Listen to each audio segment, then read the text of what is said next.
লুকোচুরি? You will never be alone.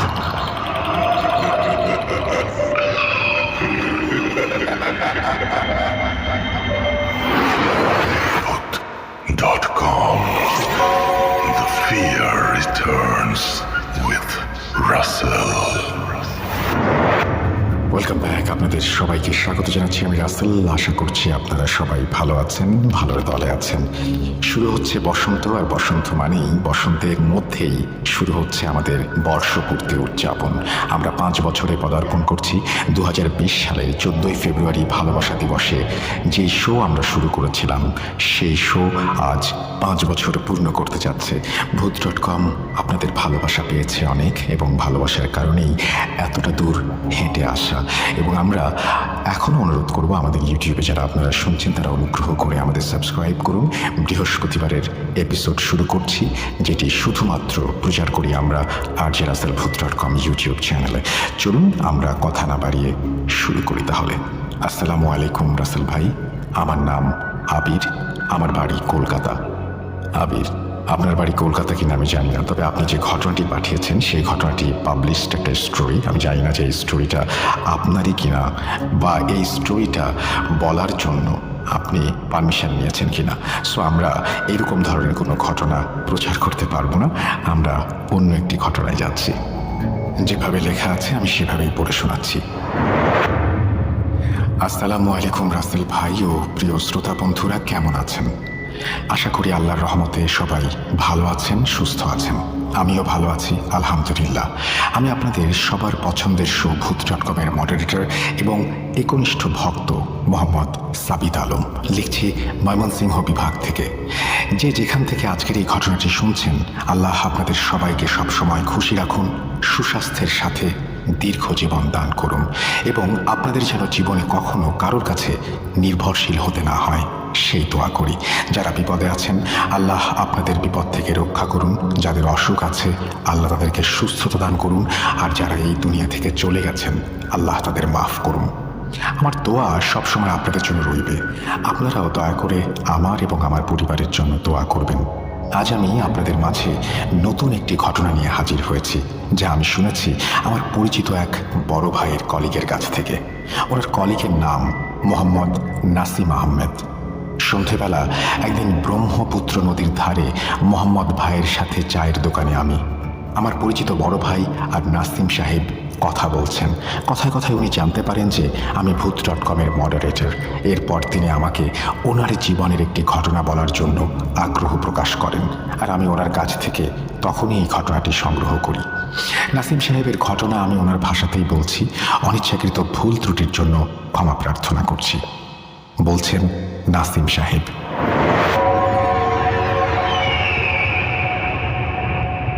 আজ আমি আপনাদেরকে যে ঘটনাটি বলবো সেটি আমার বাবাকে নিয়ে। আপনাদের জানিয়ে রাখি, আমরা প্রায় 30 বছর ধরে বাংলাদেশের কোনো এক পার্বত্য অঞ্চলে বসবাস করছি। বর্তমানে আমি মার্কেটিং সেক্টরে কাজ করছি, তাই আমার সম্পূর্ণ পরিচয় দিতে পারছি না। আমার বাবা মোহাম্মদ আরিফ আহমেদ, উনি পেশায় একজন নুরানি চিকিৎসক ছিলেন। উনি এমন একজন মহান ব্যক্তি ছিলেন যিনি নিজের কাজের বিনিময়ে 1 টাকাও কখনো দাবি করতেন না। আলহামদুলিল্লাহ। আমার বাবার কাছে শুধু মুসলিমরাই চিকিৎসা নিতে আসতেন এমন না, বরং সেখানকার স্থানীয় খ্রিস্টান, হিন্দু, বৌদ্ধ প্রতিটি ধর্মের মানুষ আব্বুর কাছ থেকে চিকিৎসা নিতেন। আমার বাবা ওনাদের সমস্যার সমাধানও করে দিতেন এবং প্রয়োজনে ওনাদের তাবিজও বানিয়ে দিতেন। পানিতে দমও করতেন, আর এর ফলে মানুষের অনেক উপকার হতো। দিন দিন ওনার জনপ্রিয়তা বাড়ছিল, আর সাথে বাড়ছিল রোগীদের সংখ্যাও। আমি আব্বুর কাছে অনেকবার জিজ্ঞেস করেছি, আব্বু আপনি এই চিকিৎসা কীভাবে করেন? তিনি বলতেন, বাবা আমার কাছে ভালো জিন আছে, যারা আমার বন্ধু, তারাই আমাকে এই কাজগুলো করতে আল্লাহর নির্দেশে সাহায্য করে। আমার একটা অভ্যাস ছিল যে আমি কখনোই আমার বাবার করা চিকিৎসার কাজগুলো নিজ চোখে প্রত্যক্ষ করতাম না। যখন আব্বুর রোগী দেখা শেষ হতো আমি তখন ঘর থেকে বের হয়ে যেতাম, কারণ আমার একদিনের ভয়ানক এক অভিজ্ঞতা। একদিন আমার আব্বুর কাছে একজন মহিলা ওনার পরিবার এসে উপস্থিত হন চিকিৎসা করানোর উদ্দেশ্যে। আমি ঘরেই ছিলাম। আব্বু চিকিৎসা শুরু করার কিছুক্ষণের মাঝে যখন সেই মহিলার উপরে জিন হাজির করা হয়, কি বলবো, মনে হচ্ছিল উনি যেন আর বাঁচবেন না। ওনার মুখ দিয়ে গ্যাজলা বের হচ্ছিল অনবরত, এত জোরে চিৎকার করছিলেন যে ওনার দমও যেন ফুরিয়ে যাচ্ছিল। এই দৃশ্য দেখার পর আমি খুব ভয়ানকভাবে ঘাবড়ে গিয়েছিলাম যে আজ কেউ মরতে বসেছে, কাল আর কারো ওপরে জিনের হাজির হচ্ছে। এসব দেখতে দেখতে আমার জন্য এই পরিবেশটা খুবই ভীতিকর হয়ে উঠেছিল। এরপর থেকে আমি আর আব্বুর কোনো চিকিৎসায় ওনার সাথে থাকিনি, এমনকি বাসাতেই থাকতাম না সেই সময়গুলোতে। একদিন আমি বাড়িতে কিছুটা তাড়াতাড়ি ফিরে এলাম। আমি ঘরের ভেতর প্রবেশ করতেই শুনতে পেলাম যে আমার আব্বুর ঘর থেকে ভয়ানক আওয়াজ আসছে। আমি ভয়ে ভয়ে ভেতরে দেখতে গেলাম, সেখানে একজন রোগী যেন উন্মাদের মতো হয়ে গেছে। ওনার গলার আওয়াজ ছিল ভয়ঙ্কর রকমের কর্কশ। সেই আওয়াজ শুনে আমার লোমকূপ জুড়ে এক ঘামের প্রাদুর্ভাব হয়ে গেল। ওনাকে দেখে এমন মনে হচ্ছিল যেন উনি কথা বলছেন না, বরং চিৎকার করছেন। যখন আমি আব্বুর ঘরের সামনে দিয়ে যাচ্ছিলাম, তখন সেই রোগী হঠাৎ আমার দিকে তাকিয়ে একটা বিদঘুটে হাসি দিয়ে আমার উপরে ঝাঁপিয়ে পড়ল। সে আমাকে আছড়ে মাটিতে ফেলে দিল এবং আমার বুকের উপরে উঠে এসে বসলো। আমি ভয়ে যেন একেবারে গুলিয়ে গেলাম। চোখ খুলতেই দেখলাম সেই রোগীর চেহারা আমার চেহারার সামনে। তার চোখ ছিল খুবই ভীতিকর আর অন্ধকারাচ্ছন্ন। সে আমার দিকে অদ্ভুতভাবে তাকাচ্ছিল। তার জবান মুখ থেকে বেরিয়ে গিয়েছিল আর সে তার জবান দিয়ে আমার মাথায় চাটতে শুরু করলো। আমার অবস্থা তখন এমন ছিল যে আমি চোখ বন্ধ করে শুধু চিৎকার করতে লাগলাম। খুব কষ্ট করে আব্বু, সেখানে যারা ছিলেন, তারা সেই রোগীকে আমার ওপর থেকে সরিয়ে দূরে নিয়ে গেলেন। কিন্তু সে আমার কাছ থেকে দূরে যাওয়ার সময়ও এক পলকেই আমার দিকে তাকিয়েছিল এবং অদ্ভুত কণ্ঠে কিছু কথা বলার চেষ্টা করছিল, যা আসলে আমার বোধগম্য ছিল না। কিন্তু সে পরিষ্কার আরবি বলছিল। সে আসলে স্থানীয় এক খ্রিশ্চান পরিবারের সদস্য, কিন্তু পুরোপুরি আরবিতে কথা বলছিল। তার জবানের অ্যাকসেন্ট এতটাই পারফেক্ট ছিল যে আমার মনে হচ্ছিল যেন সে সরাসরি আরব দেশ থেকে এসেছে। সে ভয়ঙ্কর এক হাসি দিয়ে আমাকে ঘুরে ঘুরে দেখছিল। অতঃপর অনেক কষ্টে আমার আব্বু ও সেই ব্যক্তির পরিবারের সদস্যরা তাকে নিয়ে ভেতরে চলে যায়। এরপর আমি সেখান থেকে পালিয়ে এসে আমার ঘরের দরজা লক করে দিয়ে বিছানায় এসে শুয়ে পড়লাম। ভয়ের কারণে তখন আমার এক বেহাল দশা হয়ে গিয়েছিল। একটু সময় পর যখন আমার অবস্থা হালকা হালকা স্বাভাবিক হলো, আমি দ্রুত ওয়াশরুমে গিয়ে কাপড় খুলে গোসল করে নিলাম। যেভাবে সে আমার মাথার চুল চেটে দিয়েছিল, তাতে আমার নিজের ওপর ঘিনঘিনে এক অনুভূতি হচ্ছিল। জানি না কতক্ষণ ওয়াশরুমে গোসল করলাম আমি। সেই ঘটনাটি আমি কোনোভাবেই ভুলতে পারছি না। আমাকে যেন এই ঘটনা এক প্রকার ট্রমাটাইজ করে ফেলেছিল। এই ঘটনার জন্য আমার ভেতরে মারাত্মক এক ভয় ঢুকে গিয়েছিল। আমার আব্বুর এসব কাজ করা আমার পছন্দ হচ্ছিল না। ধৈর্যের বাঁধ যেন ভেঙে যাচ্ছিল আমার। আমি রাতে আব্বুর কাছে গিয়ে বললাম, আব্বু, যদি এসব কাজই করতে চান আপনি, তাহলে অন্য কোথাও বাসা ভাড়া নিন। এইখানে থেকে এসব কাজ করতে হবে না। নিজের ছেলের খেয়াল কি রাখতে চান না আপনি, নাকি মহৎ হওয়ার ইচ্ছাটাই আপনার বেশি? দয়া করে বাসায় বসে এই সমস্ত কাজকর্ম করা বাদ দিন। আমার কথা শুনে আব্বু কোনো উত্তর দিলেন না। আমার আম্মু তো অনেক আগে থেকেই আমাদেরকে দুনিয়াতে রেখে মরহুমা হয়েছেন। আমার আর কোনো ভাই বোনও নেই। ঘরে শুধু আমি আর আমার আব্বুই থাকি। এই কাজ করা নিয়ে অনেকবার কথা হয়েছে আব্বুর সাথে। আব্বা, আপনি এই কাজটা ছেড়ে দেন, না হলে অন্য কোথাও গিয়ে করেন। কিন্তু আব্বু কখনোই আমার কথা শোনেননি। আমার এত বলার পরেও এই ব্যাপারটা চলতেই থাকলো। আমি ভাবলাম যে এখন সবসময় তো আর এমন হতে পারবে না। যখন রোগী আসবে আমি তখন ঘর ছেড়ে চলে যাব। কী ধরনের যে একটা অবস্থা! মাঝে মাঝে এমনও হয়েছে আমি ঘুমাচ্ছি আর আমার পাশের ঘরে কেউ রোগী নিয়ে এসে পড়েছে। তারপর সেই রুম থেকে ভীষণ ভয়ঙ্কর আওয়াজ ও চিৎকারের শব্দ আসতে শুরু করেছে। রোগীদের ওপর সেখানে প্রায়ই জিন হাজির হতে থাকে। একদিনের কথা বলি, সেদিন সকালে আমি আমার ঘরে ঘুমাচ্ছিলাম। হঠাৎ কেউ একজন আমার ঘরের দরজায় কড়া নাড়ল। আমি মনে করলাম আব্বু হয়তো কোনো কাজে আমাকে ডাকতে এসেছেন। আমি ঘুম থেকে উঠে গিয়ে দরজা খুলতেই দেখি দরজার সামনে একটা মেয়ে দাঁড়িয়ে আছে। সে আঞ্চলিক ভাষায় বলল, তোমার বাবা তোমাকে ডাকছেন। আমি বললাম, আপনি কি আপা? আর ওনাকে বলেন যে আমি ফ্রেশ হয়ে আসছি। এই কথা বলে আমি দরজা বন্ধ করে দিলাম। একটু পর যখন আমি আব্বুর রুমে গেলাম এবং ওনার কাছে জানতে চাইলাম যে তিনি কেন আমাকে ডেকে পাঠিয়েছেন একজন মেয়ের মাধ্যমে, তিনি বললেন, আমি তো তোমাকে ডাকিনি। আমি তোমাকে ডাকার জন্য কাউকে পাঠাবো কেন? আগে কখনো তো এরকম কিছু করিনি আমি বললাম, আব্বা, আপনি সব কি কথা বলছেন? ওই মেয়েটা আমাকে নিজে গিয়ে ডেকেছে। আমার সাথে তার কথাও হয়েছে। আমার কথা শুনে আব্বু এমনভাবে চুপ হয়ে গেলেন যেন উনি এই বিষয়ে আর কিছু বলতে চান না। তারপর হঠাৎ উনি বলে উঠলেন, হ্যাঁ, তোমাকে একটু দরকার ছিল। আমি হয়তো কাউকে পাঠিয়েছিলাম তোমাকে ডাকার জন্য, কিন্তু এখানে একটা অদ্ভুত ব্যাপার ছিল যে মেয়েটা আমার নামও জানতো। কিভাবে সেটা জানি না আমি। একদিন আমি যখন কলেজ থেকে বাসায় ফিরলাম, নিয়ম মতো আব্বু নিজের ঘরেই বসেছিলেন। আমার বাসায় ফেরার রাস্তাটা এমন ছিল যে আমাকে আব্বুর ঘরের জানালার সামনে দিয়েই ঘরে যেতে হতো। আমি জানালা দিয়ে আব্বুর ঘরের দিকে একবার ঝুঁকলাম। আব্বু সেখানে নেই, বরং একজন মহিলা বোরখা পরে সেখানে বসেছিলেন। তিনি আমাকে আমার নাম ধরে ডেকে বললেন, বাবা, এদিকে এসো, আমার কথা শোনো। আমি ভাবছিলাম উনি হয়তো আমার বাবার পরিচিত, আর আমারও হয়তো পরিচিত কেউ হবেন। যেহেতু উনি বোরখা পরে এসেছেন, সেহেতু ওনাকে হয়তো আমি চিনতে পারছি না। আমি ভাবলাম ওনার হয়তো আব্বুর সাথে কোনো কাজ আছে। যাই হোক, যখন আমি ওনার কাছে এগিয়ে গেলাম, উনি আমাকে নিজের পাশে বসিয়ে নিলেন, আমার মাথায় হাত বুলাতে লাগলেন, আর বসে বসে এমনভাবে কথা বলতে লাগলেন যেন আমাকে খুব ভালো করে চেনেন। তারপর কথায় কথায় আমাকে জিজ্ঞেস করতে লাগলেন, বাবা, তোমার আব্বু এই কাজটা কেন করেন? উনি তো জানেন না এটা কত বিপজ্জনক কাজ, এর প্রভাব তোমার ওপরও পড়তে পারে। ওনার কথা শুনে আমি ভেবেছিলাম যে উনি হয়তো আমার উপরে দয়া দেখাচ্ছেন। আমি আমার মনের কথা ওনার সামনে খুলে বললাম এবং বললাম, আন্টি, আমি আব্বুকে বোঝাতে বোঝাতে ক্লান্ত, কিন্তু উনি আমার কথা মানতেই চান না। উনি বললেন, হ্যাঁ বাবা, কিছু বাবা জেদি হয়ে থাকেন, তাদের নিজেদের সন্তানেরও চিন্তা করেন না তারা। তারপর জানতে চাইলেন, আচ্ছা বাবা, তোমার আম্মুর ইন্তেকাল কবে হয়েছিল? আমি বললাম, আন্টি, আমি তখন খুব ছোট ছিলাম যখন আমার আম্মুর ইন্তেকাল হয়েছিল। আমি মনে মনে ভাবলাম উনি হয়তো আম্মুর পুরাতন কোনো পরিচিত কেউ হবেন। তাই জানতে চাইলাম, আন্টি, আপনি কি আমার আম্মুকে চিনতেন? আর ওনার মৃত্যুর কথাই বা আপনি কীভাবে জানলেন? উনি বললেন, বাবা, আমি তো তোমাকেও তোমার আম্মুর কাছে পাঠাতে যাচ্ছিলাম, সেই জন্যই জানতে চাইলাম। আমি প্রথমে ওনার কথা বুঝতেই পারছিলাম না, কিন্তু যখন আমি বুঝতে পারলাম বিষয়টা, তারপর ওনার দিকে তাকিয়ে জিজ্ঞেস করতে লাগলাম, আন্টি, আপনি কি বলতে চাইছেন? আমার কথা শুনে যখন সেই মহিলা আমার দিকে ফিরে তাকালেন, তখন ওনার গলা একেবারে সম্পূর্ণরূপে পুরুষালী হয়ে গিয়েছিল। চোখের পাপড়ি ওপরের দিকে উঠে গিয়েছিল। তারপর তিনি আমার সাথে একদম শিশুদের মতো আচরণ করতে শুরু করলেন।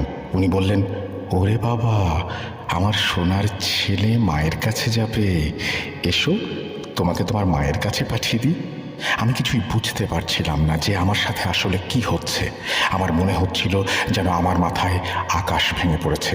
সেই মহিলার গলা একদম ভয়ঙ্কর পুরুষদের মতো বদলে গেছে। পরের মুহূর্তেই সেই মহিলা আমার গলা শক্ত করে ধরে ফেলল দুই হাতে। আমার গলায় উনি চাপ প্রয়োগ করতে শুরু করলেন। আমার শ্বাস বন্ধ হয়ে আসছিল। আশেপাশে যেসব রোগীরা ছিলেন তারা দেখে ভয় পেয়ে গেলেন, কিন্তু কেউ আমাদের মাঝে এসে আমাকে বাঁচানোর কোনো চেষ্টাই করলেন না। সেই মহিলার মাঝে যেন এক ভয়ঙ্কর দানবীয় শক্তি বিরাজমান। যদিও আমি যুবক ছিলাম, শরীরচর্চাও করতাম, কিন্তু সেই মহিলার হাত থেকে নিজেকে কোনোভাবেই ছাড়াতে পারছিলাম না। ধরুন 15-20 সেকেন্ডের মধ্যে ব্যাপারটা ঘটেছিল। তখন যদি আব্বু সেখানে না আসতেন এবং আমাকে সেখান থেকে না ছাড়াতেন, তাহলে হয়তো আজ এই ঘটনা আপনাদের শোনাতেই পারতাম না। যাই হোক, ওনার হাত থেকে ছুটে বেরিয়ে আসার পর আমি বাড়ি থেকে চলে গেলাম।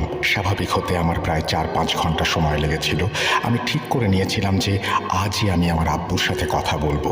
হয় তিনি অন্য কোথাও যেয়ে এই কাজ করবেন, নয়তো আমি অন্য কোনো জায়গায় চলে যাব। রাতে যখন বাড়ি ফিরলাম, তখন দেখলাম আব্বু খুব লজ্জিত চেহারায় চেয়ারে বসে আছেন। আমাকে দেখে তিনি আমার কাছে ক্ষমা চাইলেন। আমি বললাম, আব্বু, এখন ক্ষমা নয়, বরং আপনি সিদ্ধান্ত নিন, আপনি যাচ্ছেন নাকি আমি যাব? আব্বু বললেন, বাবা, আজ আমি তোমাকে সত্যি কথা বলি, কেন আমি আলাদা ঘর নেই না, কেন তোমাদের আলাদা থাকতে দেই না। আমি এই বাড়ির মধ্যে একটা সীমানা টেনেছি। যতক্ষণ তুমি এই বাড়িতে আছো, তুমি সীমানার মধ্যে আছো। যদি তুমি বাসা থেকে দূরে চলে যাও বা আমার কাছ থেকে স্বাধীন হয়ে যাও, তাহলে এই সীমানা থেকে তুমি বের হয়ে যাবে। আর তুমি তো দেখছোই এই কাজ আসলে কতটা বিপজ্জনক। এই শয়তান বদলা নেয়ার জন্য চিকিৎসকের সন্তানকে ছাড়বে না। এরপর আমি আব্বুকে বলেছিলাম, আপনি কেন এই কাজটা ছেড়ে দেন না আব্বা? তিনি বললেন, বাবা, যেহেতু আল্লাহ আমাকে একটা জ্ঞান প্রদান করেছেন, আমি মানুষকে সাহায্য করব না। আর সেদিন আমি আব্বুকে কিছু বলিনি। এর পরের ঘটনা, কোভিডের সময়ের আব্বু হঠাৎ করে অসুস্থ হয়ে পড়লেন এবং অসুস্থ হবার 2 দিনের মাঝেই ইন্তেকাল করলেন। আমার জন্য এটা খুবই বড় একটা ধাক্কা ছিল। সব আব্বুর জানাজা হলো, ওনার কবর হলো। এটা ছিল আমার জীবনের প্রথম রাত যখন আমি বাড়িতে একেবারে একা। আমি খুবই ব্যথিত ছিলাম আমার আব্বুর ইন্তেকালের জন্য। একা বাসায় আমার একটু ভয়ও লাগছিল। রাত প্রায় 1টা থেকে 1:30 পর্যন্ত আমি জেগেই ছিলাম। একটু ঘুম ঘুম লাগতেই আমার আব্বুর রুম থেকে একটা আওয়াজ আসলো আমার কানে, যেটা আমার আব্বুর আওয়াজের মতোই। আমার আব্বু যখন প্রতি রাতে পানি নিতে উঠতেন বা অন্য কিছু করতে উঠতেন তখন যেমন আওয়াজ হতো ঠিক তেমন। কাঠের ওপরে ফ্লোরে আব্বুর হাঁটার যেমন আওয়াজ হতো ঠিক সেইভাবেই একটা হাঁটার আওয়াজ আমি শুনলাম। সবচেয়ে আশ্চর্যের বিষয় হলো সেই আওয়াজটা থামার নামই নিচ্ছিল না। আমার তো একদমই সাহস ছিল না বাইরে গিয়ে দেখার যে বাইরে আসলে কে হাঁটছে। সেদিন রাতভর আমি জেগেছিলাম। সকালে সূর্যের আলো ফোটার পর আমি ঘুমিয়ে পড়লাম আর দুপুরে 1টায় উঠলাম। সেদিন আর কলেজেও যাইনি। রুম থেকে বেরিয়ে এসে দেখি সব জিনিসপত্র এলোমেলো হয়ে পড়ে আছে। আব্বুর ঘরে গিয়ে আমি আরও চিন্তিত হয়ে পড়লাম। আব্বুর চাদর এতটাই উল্টাপাল্টা ছিল যেন মনে হচ্ছিল রাতের বেলা কেউ সেখানে থেকেছে। আর রুমের এমন অবস্থা হয়েছিল যে কাল রাতে যেন এখানে ঝড় বয়ে গিয়েছে। যেহেতু একদিন আগেই আব্বুর ঘর আমি নিজে পরিষ্কার করে আলমারিতে তার কাপড় গুছিয়ে বিছানায় চাদর বিছিয়ে সব কিছু ঠিকঠাক করে তালা দিয়ে রেখে গেছিলাম, সেহেতু ঘরের এই অবস্থা দেখে আমি অবাক হলাম। আমি নিজে যখন ঘরে তালা দিয়েছিলাম তাহলে বন্ধ ঘরের মধ্যে কে এসেছিল যে এই বিছানার চাদরগুলো নষ্ট করে গেল? যাই হোক, এসব দেখে ভয়ে আমার অবস্থা আরও খারাপ হয়ে গিয়েছিল। সে এক মিশ্র অনুভূতি আমার জন্য। সেদিন রাতের খাবার খেয়ে আমি প্রায় 12টা পর্যন্ত শুয়েছিলাম, কারণ আমি চাইছিলাম না যে পরের দিনও আমার কলেজ মিস হয়ে যাক। রাত 2টায় আমার মোবাইলের রিংটোন শুনে আমার চোখ খুলল।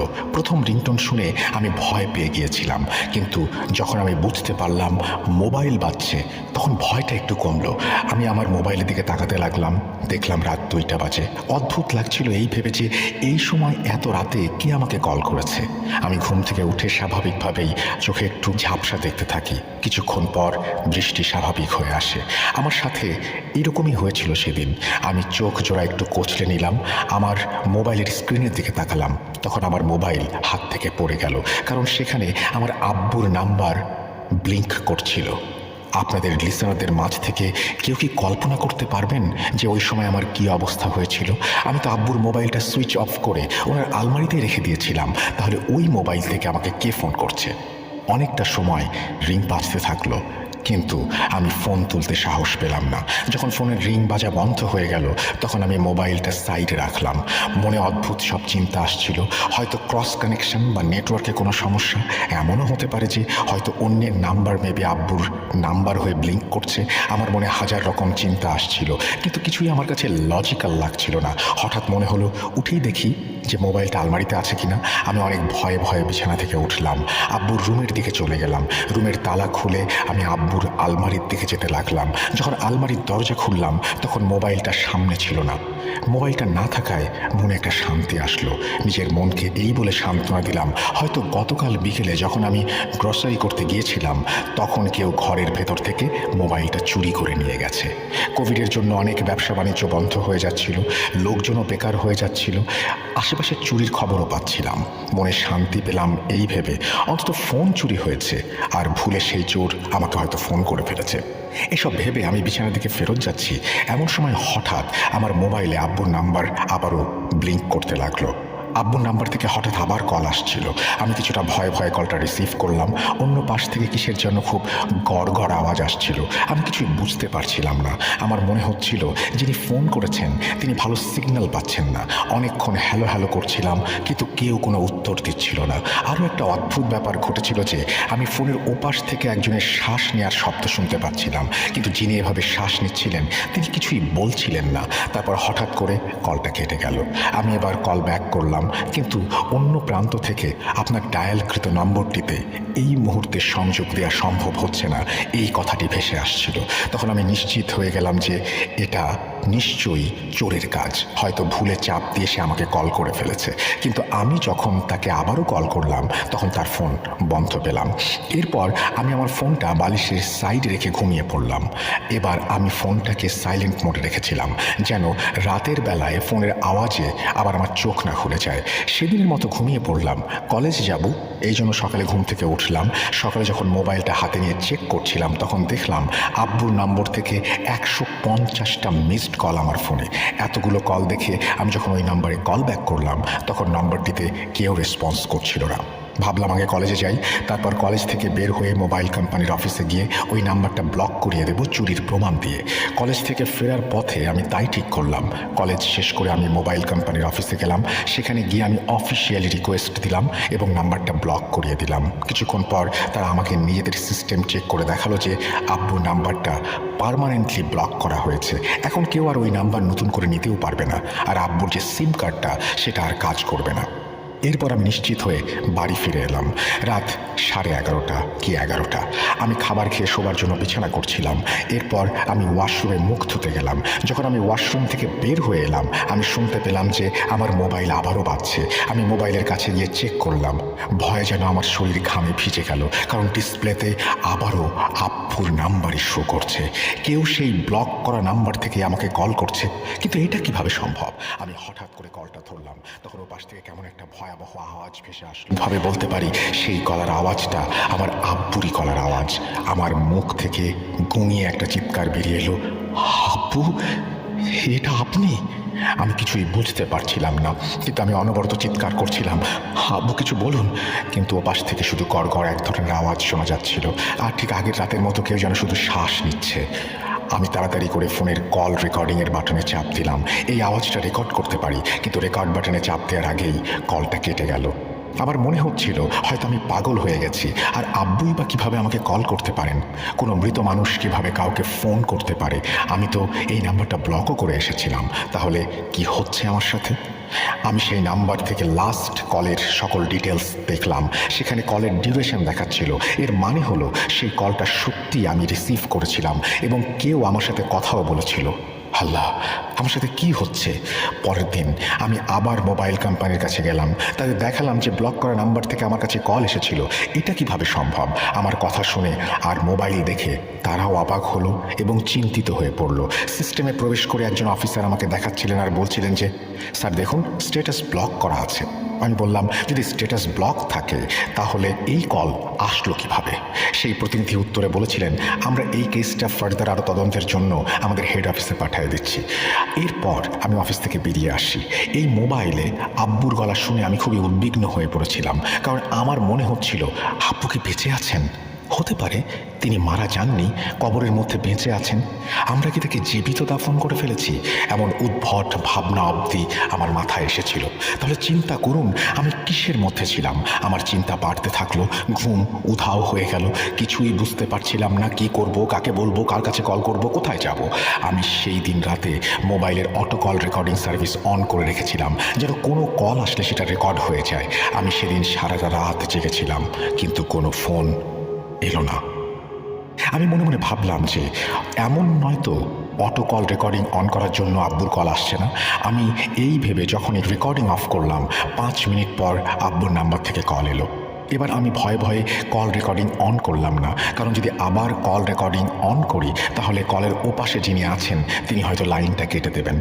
আমি ফোন কানে নিয়ে শুনলাম সেই আগের দিনের মতো একই অবস্থা, সেই শ্বাস নেওয়ার আওয়াজ। আমি চিৎকার করছিলাম আর জিজ্ঞেস করছিলাম, আব্বু আপনি কি জীবিত? যদি থাকেন তাহলে আমাকে জানান। আমার প্রশ্ন শেষে আব্বুর মতো কোনো একটা আওয়াজ আমার নাম ধরে ডাকলো। তারপর আব্বুর ফোন একদম বন্ধ হয়ে গেল। আমার মনে হতে লাগলো কেউ হয়তো আমার সাথে প্র্যাঙ্ক করছে। যে মোবাইলটা চুরি করেছে সে হয়তো আব্বুর আওয়াজ নকল করে আমার কাছ থেকে কিছু আদায় করে নিতে চাচ্ছে। আমি পরের দিন আবার মোবাইল অফিসে গেলাম এবং সেখানে অফিসিয়াল রিকোয়েস্ট দিলাম যে এই মোবাইলের লোকেশন জানানো হোক। এটা একটা সম্পূর্ণ প্রক্রিয়া যেখানে পুলিশও জড়িত থাকে। সকল প্রকার প্রক্রিয়া শেষ করে আমি রিকোয়েস্ট সাবমিট করলাম। পরের দিন মোবাইলের যে লোকেশন পেলাম সেটা দিনের বেলায় এত লোকজনের মাঝে থেকেও আমার ভেতর ভয়ের জন্ম দিল। অদ্ভুত এক শিহরণ। আমি দৌড়ে সেই লোকেশনের দিকে যাচ্ছিলাম যেখানে সেই মোবাইলটার লোকেশন ট্র্যাক করা হয়েছে। আমি দৌড়ে যাচ্ছিলাম ঠিকই, কিন্তু আমার মনের মাঝে এক অজানা ভয় হানা দিচ্ছিল, কারণ সেই জায়গাটা ছিল কবরস্থান। সেই কবরস্থানে আমার আব্বু শায়িত আছেন। আমি আর সহ্য করতে পারছিলাম না। আমি ঠিক করলাম যে আব্বুর কবর খোঁড়ানোর কাজ করাটা জরুরি। পরদিন আমি এলাকার আলেমগণ, প্রবীণ ব্যক্তিবর্গ আর হুজুরদের নিয়ে এক সালিশের আয়োজন করলাম আর ওনাদের সব কিছু জানালাম, দেখালাম। আমার কথা শুনে ওনারা আমার কাছ থেকে সময় চেয়ে নেন সিদ্ধান্ত জানাবার জন্য। সেটা ছিল 3-4 দিনের একটা প্রক্রিয়া। সালিশে মোবাইল কোম্পানির লোকদের আনা হলো সাক্ষী হিসেবে।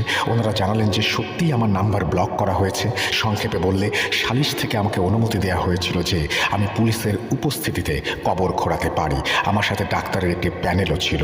যাই হোক, অবশেষে আব্বুর কবর খোঁড়ানো হলো এবং আমি ভেতরে গেলাম।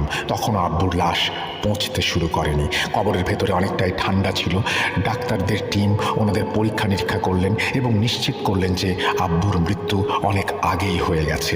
এনাদের মাঝে একজন ডাক্তার, যিনি লাশ পরীক্ষার কাজ করছিলেন, তিনি হঠাৎ করে একটা জিনিস বের করে আনলেন এবং পুলিশদের কাছে দিলেন। উনি পুলিশের কাছে যে জিনিসটা দিয়েছিলেন সেটা দেখে আমার মাথা ঘুরে উঠেছিল, কারণ সেটাই ছিল আব্বুর সেই মোবাইল ফোন, যা কবরের ভেতর থেকে বের করা হলো। এরপর আমি মাথা ঘুরে পড়ে গেলাম, অজ্ঞান হয়ে গেলাম। হাসপাতালে যখন আমি চোখ খুললাম তখন একজন পুলিশ আমার সঙ্গে দেখা করতে এলেন। উনি আব্বুর কেসটা তদন্ত করছিলেন। উনি আমাকে জিজ্ঞাসা করলেন যে, তোমার আব্বুর মোবাইল তুমি ওনার কবরে রেখেছিলে? আমি পুলিশকে পাল্টা প্রশ্ন করলাম যে, আমি এমন কাজ কেন করব? আর আমি যদি কাজটা করি তবে কেন মোবাইল কোম্পানির কাছেই যাব? ওই পুলিশ অফিসার কাজ শেষ করার পর মোবাইল ফেরত দিয়ে দিলেন।